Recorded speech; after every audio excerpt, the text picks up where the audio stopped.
पहले परमाणु धमाका और अब वेनेजुएला युद्ध में कूदे पुतिन।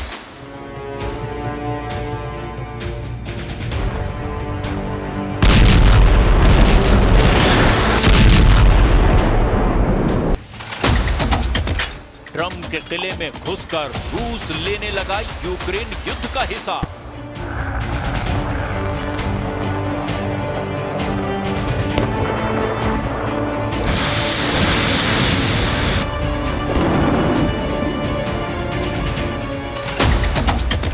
वेनेजुएला को जिताएगा निकोलस मादुरो का डियर कॉमरेड।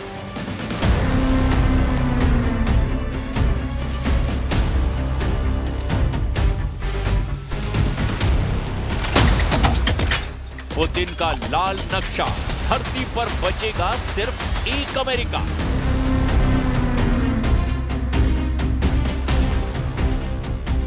अनलिमिटेड रेंज की एटमी मिसाइल धमाके के बाद पुतिन का दूसरा बड़ा तहलका देखकर ट्रंप सन्न हो गए हैं। पुतिन ने ट्रंप को वेनेजुएला के अखाड़े में सीधी टक्कर के लिए ललकार दिया है। रूस के मिलिट्री प्लान की वेनेजुएला में लैंडिंग हो गई है। पुतिन का ये जहाज अमेरिका के जंगी बेड़े की तैनाती के जवाब में वेनेजुएला पहुंचा है, जिससे ट्रंप पुतिन के डायरेक्ट युद्ध का सायरन बज उठा है। कल तक ट्रंप वेनेजुएला की बर्बादी की धमकी दे रहे थे, लेकिन पुतिन ने एक झटके में वक्त, हालात और सारे जज्बात बदल डाले हैं।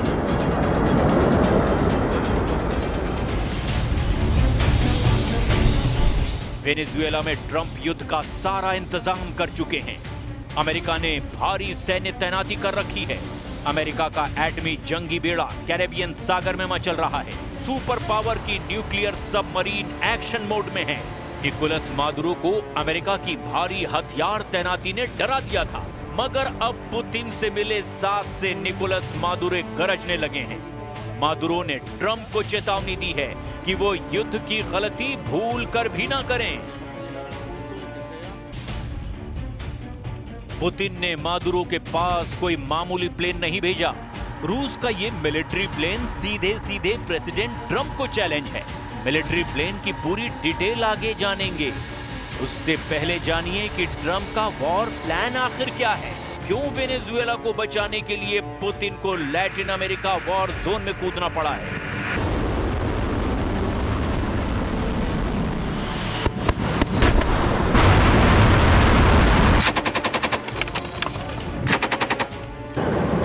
तस्वीरें बीते सितंबर महीने की हैं। अमेरिका की युद्ध अभ्यास की है।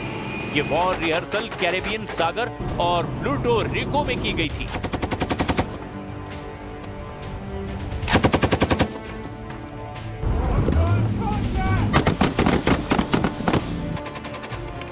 युद्ध अभ्यास में यूएस मरीन कमांडो ने नेवल स्पेशल वॉरफेयर बोट पर ऑपरेशन किया।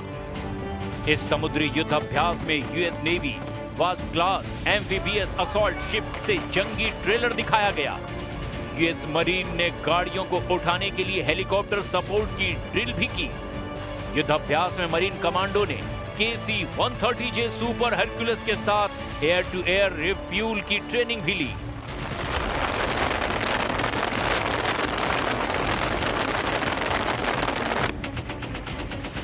मतलब ये कि ट्रंप ने समुद्री अखाड़े में 2 महीने पहले ही युद्ध की तैयारी शुरू कर ली थी।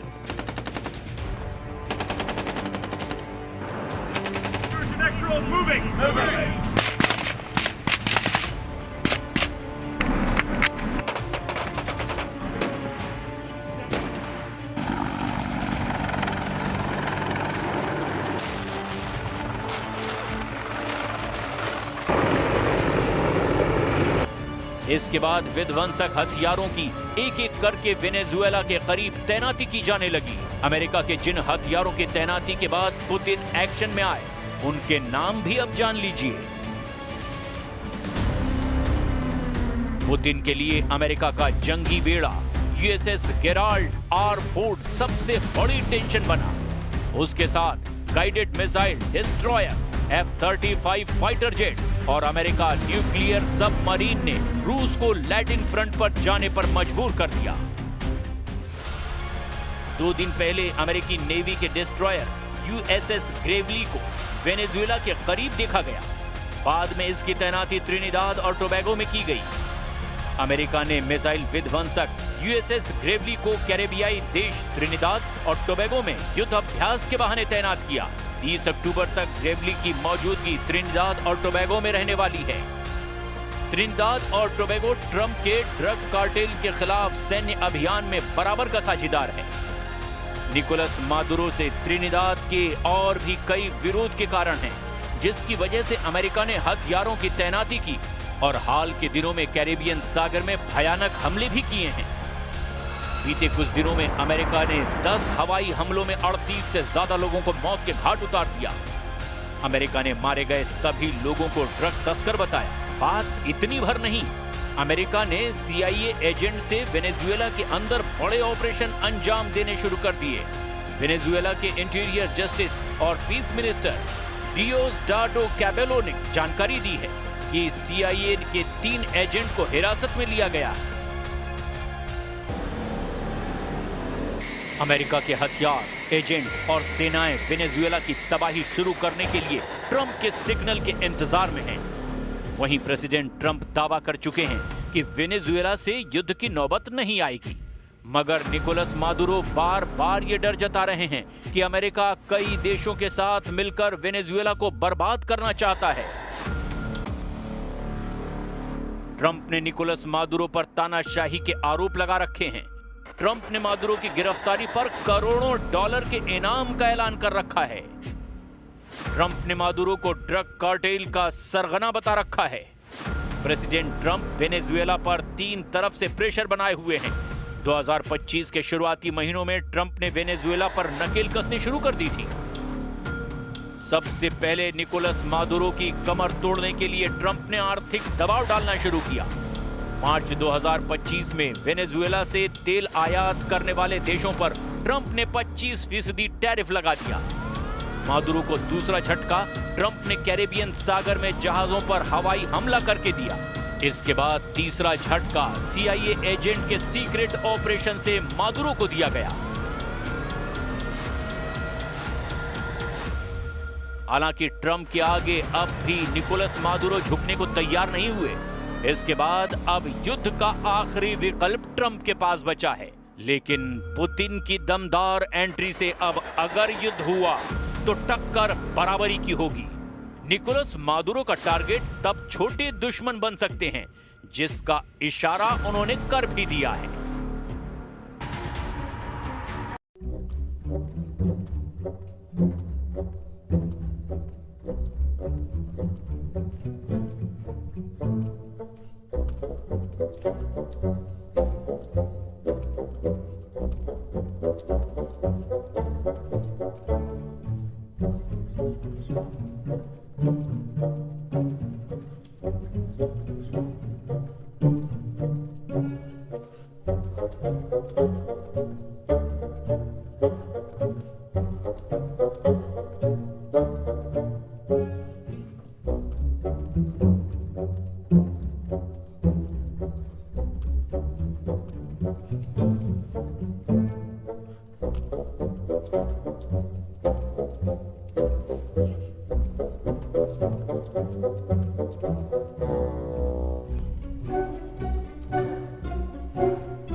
फ्रंट का युद्ध हुआ तो अमेरिका का साथ देने वाले कितने देश जुटेंगे बता पाना मुश्किल है।